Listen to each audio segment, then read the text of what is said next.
पाकिस्तान की जानिब से ब्यास में ब्रह्मोस मिसाइलों का जखीरा तबाह करने के बाद ये खबरें ज़ेर गर्दिश हैं कि ब्रह्मोस मिसाइलों के जखीरे से ऐसी रेडिएशन उठना शुरू हो गई हैं जिसकी वजह से लोगों को शदीद खतरा लाहक है। इस बारे में आमिर रज़ा से जानते हैं कि उन रेडिएशन से कितने इलाके में मौजूद लोगों को खतरा लाहक है। जी आमिर भाई बताइएगा कि ये खबरें ज़ेर गर्दिश हैं कि ब्यास में जब पाकिस्तानी मिसाइलों से ब्रह्मोस मिसाइलों का जखीरा तबाह किया गया तो वहाँ से बहुत सी ऐसी रेडिएशन उठना शुरू हो गई हैं जिसकी वजह से लोगों को शदीद खतरात लाहक हैं। देखिए, सबसे पहली बात तो यह है कि समझने की ज़रूरत है कि ब्रह्मोस है क्या, और ब्रह्मोस वाकई में एक ऐसा मिसाइल है जो कि न्यूक्लियर वार हेड लेके जाने की सलाहियत रखता है, और जो इसके दो डिपो हमने यानी हमारी फोर्स ने जो है तबाह किए थे। एक इसका डिपो जो था वो हाइपरसोनिक फ़ज़ाई हमले में तबाह किया गया था, और दूसरा हमारे फतह ने फतह किया था जो कि ब्यास के इलाके में मौजूद था, और उसको भी हमने तबाह किया। एक्चुअली ये बैटरीज़ में थे और वहाँ से इनको फायर किया जा रहा था। जब ये फायर किए गए पाकिस्तान के ऊपर तो उस वक्त अंदाज़ा हुआ कि इनकी बैटरीज़ कहाँ कहाँ नस्ब हैं। ख़तरनाक मिसाइल है दुनिया का, और इसको सुपरसोनिक मिसाइल है। अगर आप कहते हो तो ये 1 मिनट में समझा। बिल्कुल बिल्कुल बिल्कुल। ये देखिए, दुनिया में 4 किस्म के मिसाइल हैं। एक सोनिक मिसाइल हैं जो कि आवाज़ की रफ्तार से सफ़र करते हैं, जिनको सब सोनिक भी आप कह सकते हैं। उसके बाद सुपरसोनिक है जो आवाज़ से 3 गुना रफ्तार पे सफ़र करते हैं। उसके बाद हाइपरसोनिक है। हाइपरसोनिक जो हैं ये 5 गुना तेज़ हैं, यानी आवाज़ से 5 गुना ज़्यादा रफ्तार से सफ़र करते हैं। ये सुपरसोनिक। इंडिया के पास जो इस वक्त वर्जन है यह रशिया का तैयार करदा वर्जन है, और इसका नाम भी जो है 2 दरियाओं के नाम के मिलाप है। ब्रह्मपुत्र जो भारत का सबसे बड़ा दरिया है उसका, और रशिया का जो दरिया मॉस्कोवा है उसको मिलाकर इसका नाम जो है ब्रह्मोस रखा है, ब्रह्मोस है। बहरहाल मैं इसको इसका नाम मैंने ये रखा हुआ है ब्रह्मोस। ये ब्रह्मोस जो ब्रह्मोस जो है इसके अंदर जहाँ जहाँ ये मौजूद होता है, इम्कान ये होता है कि वहाँ वार हेड जो है, एटमी वार हेड, वो भी ले जाया जाता है ताकि बवक्त ज़रूरत विद इन नो टाइम इसको अनलोड किया जा सके, और इसमें से रवायती निकाल कर बम या बारूद, तो जो एटमी बारूद है उसको भर दिया जाए। अब जब पाकिस्तान ने ब्यास के अंदर हमला किया और इसका डिपो तबाह किया तो उसके बाद एक र्यूमर फैली कि यहाँ से रेडिएशन उठ सकती हैं, कि हो सकता है कि भारतीय हुकूमत ने यहाँ पर न्यूक्लियर वार हेड भी रखा हो, यानी न्यूक्लियर वार हेड से लेस ब्रह्मोस भी रखा हो, बाकी भी रखे हो तो वो भी रखा होगा।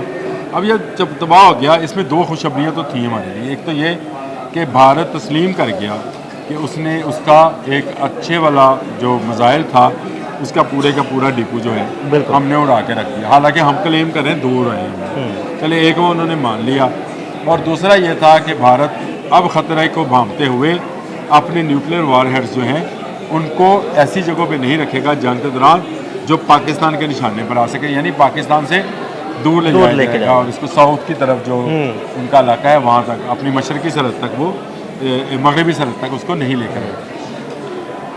ये 2 चीज़ें तो हो गई। अब इसके बाद जब ये खबर फैलना शुरू हुई, एक नोटिफिकेशन भी जारी हो गया कि ब्यास के उस इलाके में जहाँ ये डिपो मौजूद था वहाँ से पहले उन्होंने 3 किलोमीटर की रेडियस दिया, फिर उसके बाद उन्होंने 5 किलोमीटर रेडियस बढ़ा दिया कि इस रेडियस में तमाम खिड़कियाँ, दरवाजे, दुकानें, मकान, हर चीज़ बंद कर दें। अगर आप जा सकते हैं, निकल सकते हैं तो यहाँ से निकल जाएं, क्योंकि साइंटिस्ट और जो न्यूक्लियर वार हेड्स के बारे में काम करने वाले लोग हैं वो वहाँ आकर अपनी रिसर्च का आगाज़ करना चाहते हैं। और अगर वो इस दौरान भी कोई बड़ा विस्फोट ये धमाके को बोलते हैं, लेकिन वहाँ पे चैनल से विस्फोट ही बोलते हैं, धमाका होता है तो उसकी रेडिएशन से लोगों को बचाया जा सके।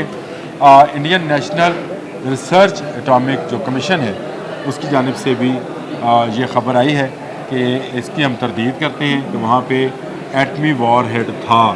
सही। अभी भी उन्होंने इस बात की तरदीद नहीं की है कि ब्यास में ब्रह्मोस का ज़हीरा उड़ाया गया है, लेकिन वो ये कहते हैं कि ऐसी खबर जो है, ये जो लेटर और नोटिफिकेशन चल रहा है ये फ़ेक है और ये पाकिस्तानी मीडिया चला रहा है। लेकिन मेरा अपना ज़ाती ख्याल है कि ये तस्दीक होना कि ब्रह्मोस का ज़हीरा उड़ा दिया गया है, ये बहुत बड़ी ख़बर है हमारे लिए, क्योंकि ये उनका जदीद तरीन मिसाइल है, और जिसको हमारे सुपर मैं कहता हूँ हाइपरसोनिक मिसाइल्स ने उड़ा के रख दिया।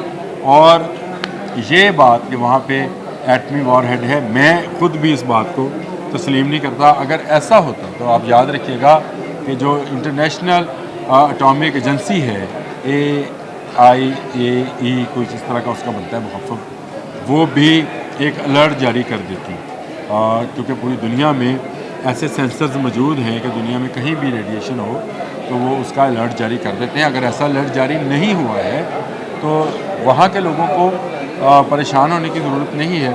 लेकिन मेरा मशवरा यही है कि 5 किलोमीटर तक फिर भी खाली कर दें, क्योंकि अब डिपो से बाक़ियात इकट्ठी की जाएंगी।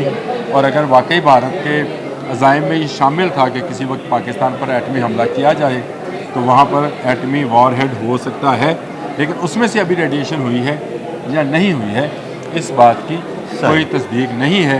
हाँ, सोशल मीडिया पर और वेबसाइट्स पर और बेपनाह जगहों पर मुझे ये ख़बरें नज़र आईं, किसी जगह पर नोटिफिकेशन नज़र आए, किसी जगह अलर्ट्स नज़र आए, किसी जगह पर फैक्ट चेक की तरफ से उसको फेक न्यूज़ भी करार दिया गया और किसी जगह पे उसको सही खबर भी कहा जा रहा है। ये फ़ैसला होना अभी बाकी है, लेकिन मैंने अपना बता दिया ज़ाती तौर पे कि रेडिएशन जो है अगर हो तो दुनिया भर के सेंसर जो हैं इस वक्त लाल हुए। बिल्कुल ठीक है, बहुत शुक्रिया आमिर भाई जी। बिल्कुल आमिर भाई ने बड़ी तफसील के साथ ब्यास में उड़ाया गया ब्रह्मोस मिसाइलों का ज़ख़ीरा और वहाँ से निकलने वाली रेडिएशन में कितनी सच्चाई है, इस बारे में तफसील से बताया। अदील अहमद और आमिर रज़ा को इजाज़त दीजिएगा। अल्लाह हाफ़िज़।